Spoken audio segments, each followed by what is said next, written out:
Live from downtown Detroit, Local 4 News at 11 starts now.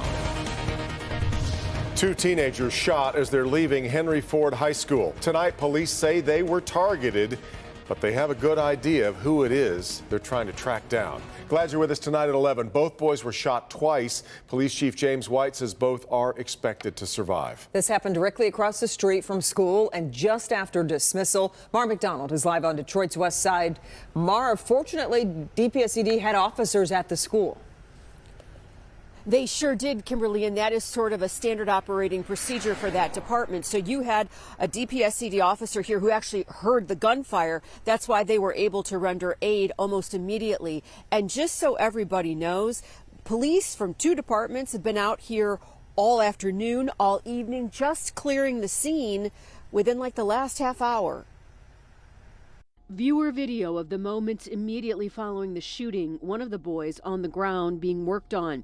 When you look at how many yellow markers are on the ground signifying shell casings, it's amazing both these boys are still alive. First responders pulled them out, tried to keep the blood from escaping and patching up the wounds. Police say they were targeted. No one else is at risk. No one at the school is at risk. And we know who we're looking for. This appears to be an isolated incident. This has nothing to do with the school per se, but the conflict that these two groups are having. Right now, police are looking for three young men who were seen driving around the school perimeter several times before the shooting started. Witnesses say they saw them put on ski masks. Easily a dozen shots were fired here.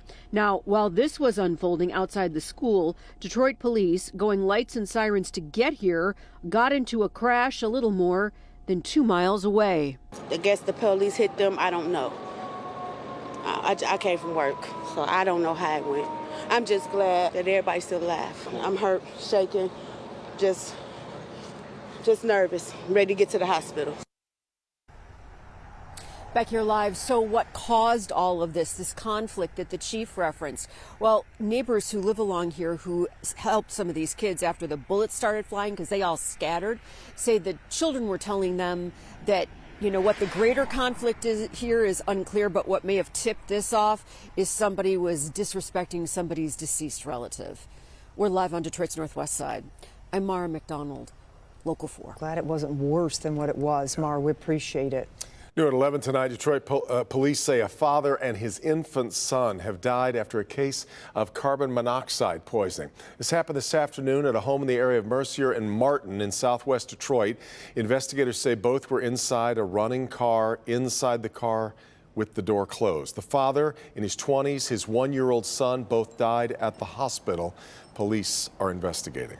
A Detroit police officer facing criminal charges after state troopers found him drunk and carrying weapons. Corey Ryan Dombrowski of Monroe was arrested Friday night. Michigan State Police say his girlfriend called 911 saying he approached her with a firearm. When state troopers pulled him over, he was reportedly drunk, armed with multiple guns, and wearing body armor, which is not allowed without written permission. He's in the Monroe County Jail on 5 charges related to the guns, the body armor, and drunk driving. In a statement, Detroit police say Dombrowski is suspended.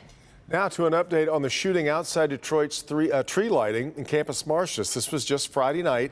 Police say 2 15-year-old boys were shot near Michigan and Griswold after 2 groups got into a fight. One boy was shot in the neck.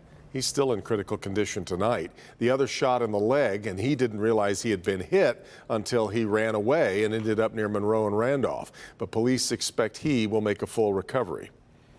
So we are getting some leads and some good video coming in. The public has been very supportive and helpful through this process, and we are continuing to get video sent in to us. We do believe we may have a possible person of interest. We are looking for a cleaner video so that we can get an identification made, as well as a vehicle of interest. Police believe there was a single shooter in this case who fired 2 to 3 times. Tonight, we're hearing from family members of the 8-year-old little girl who was the youngest of 3 victims in last week's deadly crash in Lincoln Park. Dariana Duncan was killed Thursday in that crash. A 15-year-old boy and 18-year-old male were also killed. Dariana's 14-year-old sister may have been driving that car during the joyride that was broadcast on Instagram. LaTanya Howard is Dariana's mother. And the pain of losing her daughter has taken its toll, but she wants us to know about her little girl as the family prepares for funeral services. Smart, ongoing child, very smart in the school system. She liked it to dance, because after everything is over with and everybody go back to their normal life, I'm still gonna be the one stuck with this on my heart. A 13-year-old remains in critical condition tonight. Just this past August, the city of Detroit held a job fair specifically for those among us who have been incarcerated, released, and now looking for a fresh start. Well, we wanted to learn more about how these efforts are shaping up for returning citizens. And tonight, our Pamela Osborne introduces us to people who are making a difference. Returning citizens are making their mark all across the city of Detroit and here on Ron Street. That work includes clearing out this abandoned house so that it can be something else again. We serve the hard-to-serve population, if you will, and we take pride in that. William Aaron's crew helps turn blighted properties into safer spaces. Since 2013, his company, Ensuring Industries Training Institute, has been helping people, some previously incarcerated, develop the skills they need to build a better life. For Aaron, it's a labor of love. Yeah, you know, it's all about giving someone grace. You know, they've already done their time. They're coming home. They deserve a chance to become a citizen, a productive citizen in the city of Detroit. The houses that end up on EITI's work list come from the city, which has made an extra effort to hire returning citizens. And I feel like we owe that to them to be able to allow them that opportunity to come in and to give them a background and a foundation for them to be successful.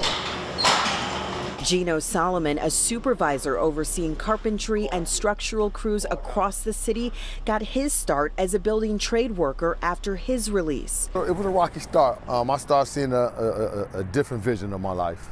And once I started realizing who I really could be and my true talents, I pursued it. Today, Solomon and his crew were doing maintenance on a fire station, ensuring the doors were ready to roll as soon as firefighters responding to their next call were.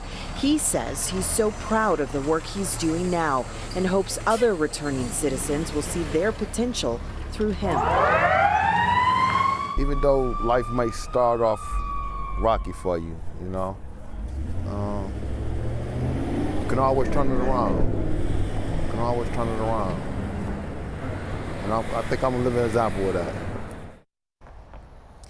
He certainly is, and there are hundreds of returning citizens who have found meaningful employment through the city of Detroit.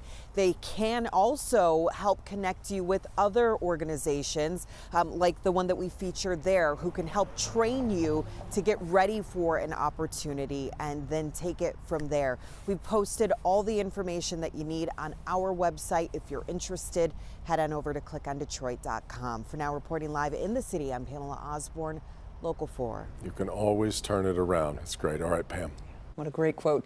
Police departments across the area teaming up with Mothers Against Drunk Driving to encourage everyone to have a designated driver this holiday season. Today was the kickoff of the Taiwan On safety campaign. Several police departments are putting red ribbons on their patrol cars. They hope when drivers see the ribbons, they think twice about getting behind the wheel after driving and drinking, I should say.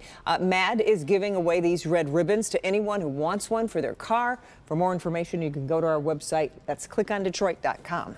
Michigan Supreme Court naming Elizabeth Clement as the new Chief Justice. She was chosen unanimously by her colleagues on Friday to serve the remainder of Bridget McCormick's term. Of course, McCormick announced her retirement back in September. She will leave the court once Governor Whitmer picks a replacement for her on the court. Clement was appointed to the court in 2017 by former Governor Rick Snyder and was reelected to an 8-year term in 2018.